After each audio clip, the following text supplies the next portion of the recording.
어느 어두운 밤 나는 친구들과 함께 우리의 고향인 시골 마을로 주말 여행을 떠났다. 평소 바쁜 도시 생활을 피하고 어린 시절의 추억을 되새기며 자연 속에서 편안한 시간을 보내기 위해서였다. 우리가 향한 곳은 깊은 산속에 위치한 낡은 민속 가옥이었다. 오래전부터 우리 마을에 있는 친척들에게서 자주 듣던 집으로 이 집에는 예전부터 기묘한 일들이 벌어진다는 소문이 무성했다. 우리가 그곳에 도착한 것은 저녁 무렵이었다. 해는 산 너머로 잠식되어 가고 있었고 짙은 어둠이 산을 뒤덮으며 서늘한 바람이 불어왔다. 우리는 짐을 풀고 간단히 저녁 식사를 마친 후 거실에 둘러앉아 이야기를 나누었다. 이윽고 한 친구가 그 집과 관련된 소문을 꺼내며 말했다. 이곳에 예전부터 이상한 일이 많았다더라. 특히 밤이 되면 누군가가 문을 두드린대. 그 이야기에 누구 하나 흥미롭다는 듯 귀를 기울였다. 다른 친구가 덧붙였다. 맞아. 그리고 문을 열면 아무도 없는 거지. 마을 사람들은 그걸 깜깜한 밤의 방문자라고 부른대. 무섭지 않아? 우리는 농담 반 진담 반으로 그러한 이야기를 나눴지만 겉으로는 태연한 듯 웃어넘겼다. 그러나 마음 한켠에는 왠지 모를 불안감이 엄습해오는 것을 느낄 수 있었다. 무엇보다도 바로 그날 밤이 가장 영험하다는 보름달이 떠오르는 날이었기 때문이다. 시간이 흘러 모두 피곤함을 느끼던 차에 우리는 각자 방에 들어가 잠자리에 들었다. 하지만 나는 쉽게 잠들 수 없었다. 창문을 통해 들어오는 달빛이 방을 어렴풋이 비추고 있었고 어쩐지 신경이 곤두서 있는 느낌이었다. 그때였다. 갑자기 문 밖에서 쿵쿵거리는 소리가 들려온 것이다. 나는 침대에서 벌떡 일어나 귀를 기울였다. 다시 한번 이번에는 더욱 분명한 소리가 들렸다. 쿵쿵. 마치 누군가가 무거운 발걸음으로 문을 두드리는 것만 같았다. 심장이 미친 듯이 뛰기 시작했고 온몸이 얼어붙은 듯 움직이질 않았다. 설마 하는 생각이 머릿속을 스쳤다.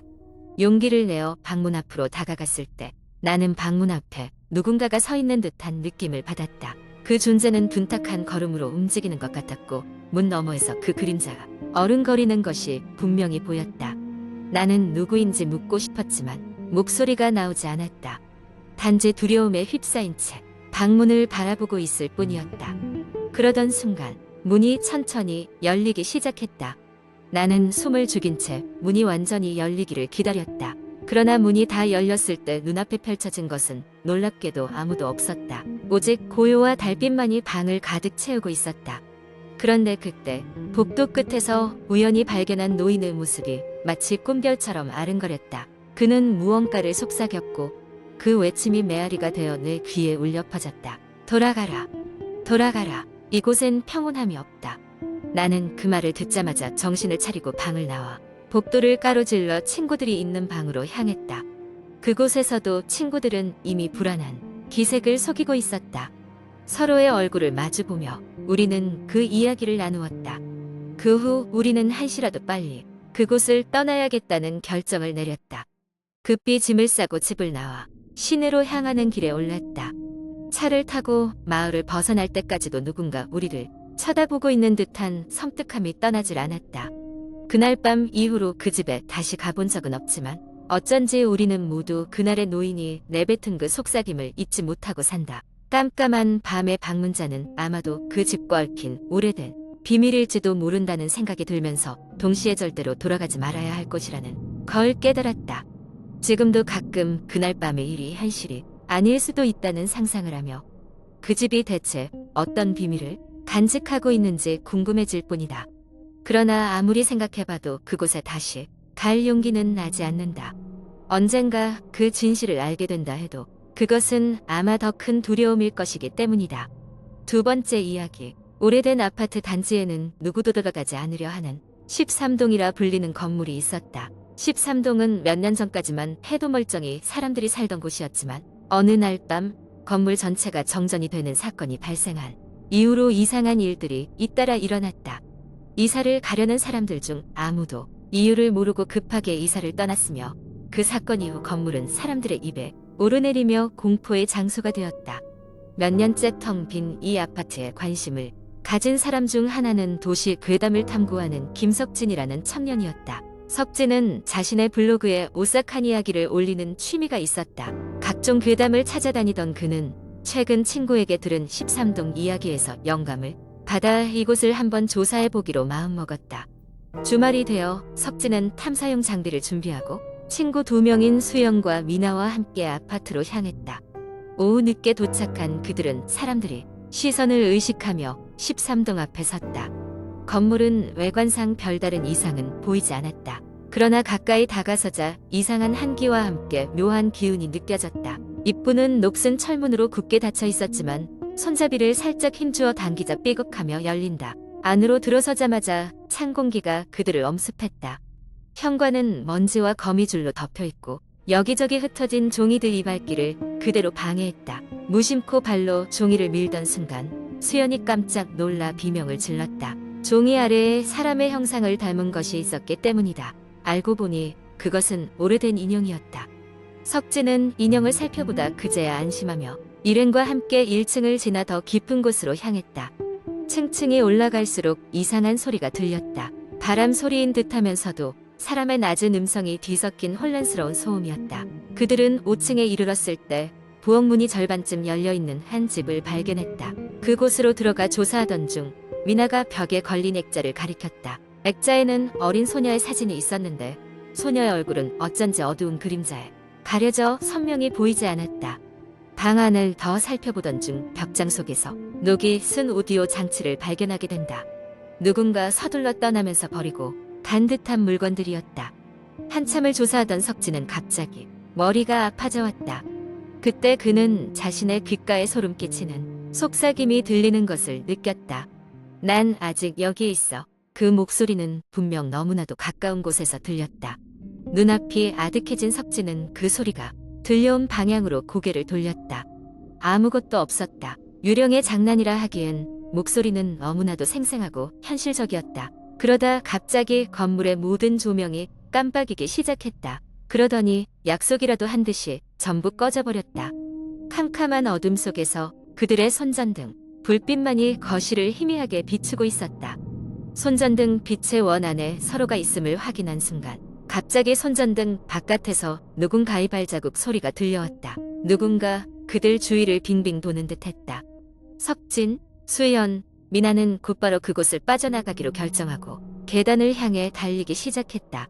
내려가는 길은 올 때보다 긴장감으로 가득 찼다. 그들 뒤에선 계속해서 발소리가 따라오는 듯했다.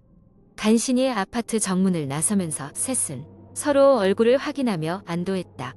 그날 이후 석진은 자신의 블로그에 이 모든 경험을 적었다. 그러나 그날의 사건 이후 13동의 5층 창문에서는 누구도 알 수 없는 작은 그림자가 간혹 사람들 사이에 목격되곤 했다. 그것은 마치 그날 사진에서 보았던 소녀가 그들을 내려다보고 있는 것만 같았다. 시간이 흘러도 13동은 여전히 사람들 사이에서 공포의 장소로 입소문이 나 있으며 그곳에 얽힌 전설은 시간이 갈수록 더 많은 상상을 불러일으켰다.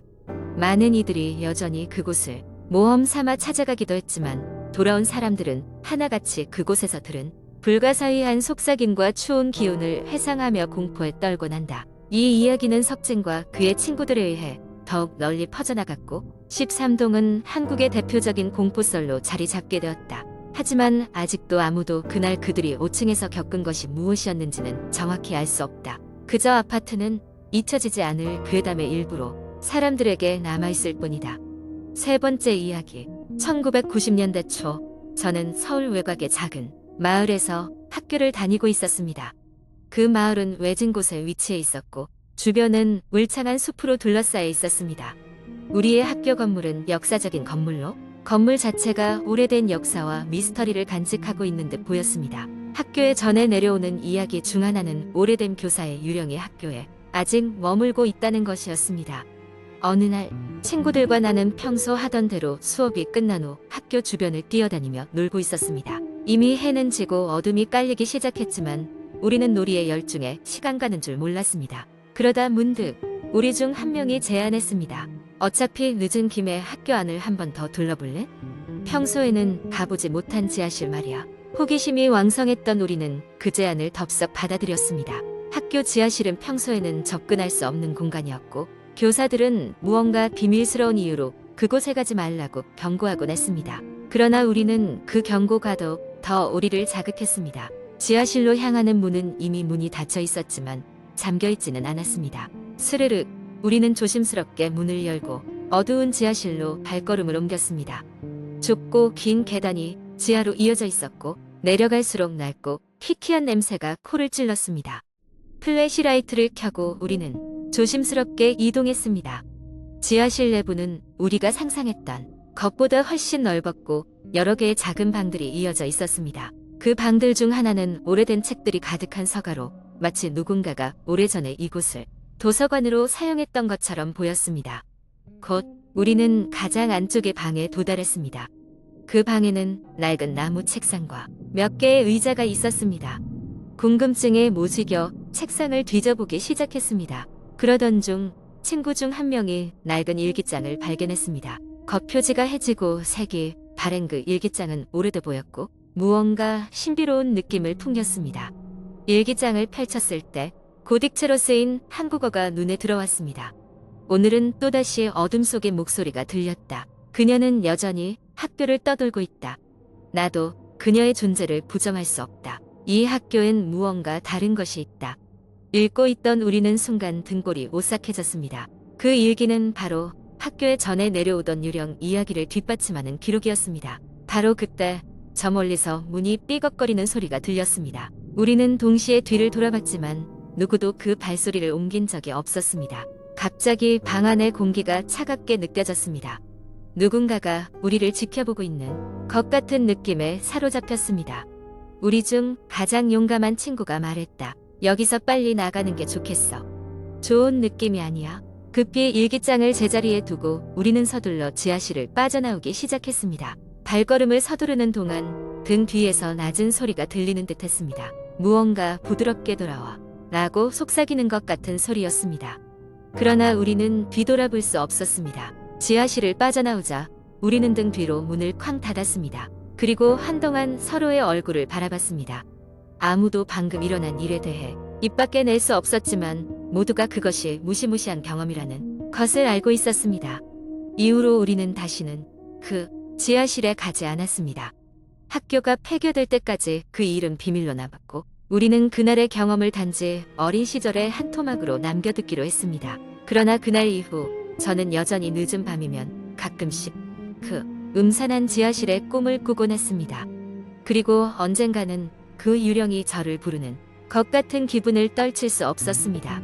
여러 해가 지난 지금도 그 마을에 있는 옛 학교 건물은 여전히 비어있고 그 누구도 손대지 않고 있습니다. 그리고 저는 여전히 궁금합니다.